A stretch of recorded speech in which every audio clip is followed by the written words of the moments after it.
राज्यातील सत्ताधारी नेते मालकाच्या हातामधले ससाणे आहेत. मालक सांगेल त्याप्रमाणे हे काम करत असल्याचा टोला राज ठाकरेंनी लगावलाय. तसंच महाराष्ट्र आणि मराठी माणूस एकत्र येऊ नये म्हणून सत्ताधारी सातत्यानं प्रयत्न करतायत असा आरोपही संयुक्त मुलाखतीमधून राज ठाकरे यांनी केलेला आहे. संयुक्त महाराष्ट्राची लढाई ही महाराष्ट्रातल्या मराठी माणसाविरुद्धच होती. राज्यकर्ते मराठीच होते आणि आताही राज्यकर्ते मराठीच आहेत. म्हणजे मराठी विरुद्ध मराठी. पण त्यांचे मालक जे आहेत त्यांच्याकडे ते नोकरी करतात. यातलं सांगू का, हे सगळे ससाणे आहेत. मालकाच्या हातावरती बसून पक्षी मारून आणणं हे ससाण्याचं काम असतं. इथे मालकाच्या हातावरती बसून आपलीच माणसं फोडणं हे आत्ताच्या लोकांचं काम आहे. म्हणजे स्वकीयांचा घात करणं हे फक्त पक्षांमध्ये नसून राजकीय पक्षांमध्ये पण तेच चालू आहे. आणि तीच कृती आता सगळी सुरू आहे.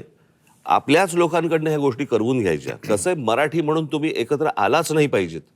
आणि याच्यासाठी म्हणून मग जाती जातींमध्ये भेद निर्माण करणं, जाती जाती एकमेकांच्या अंगावर ढकलणं, एकमेकांच्या उरावरती बसवणं आणि त्याच्यातनं भांडणं, वाद, मारामाऱ्या ह्या सगळ्या गोष्टी करवून त्यांना महाराष्ट्र हा एकत्र मराठी म्हणून असता कामा नये याच्यासाठीचं हे सगळं अख्खं राजकारण त्यांचं सुरू आहे.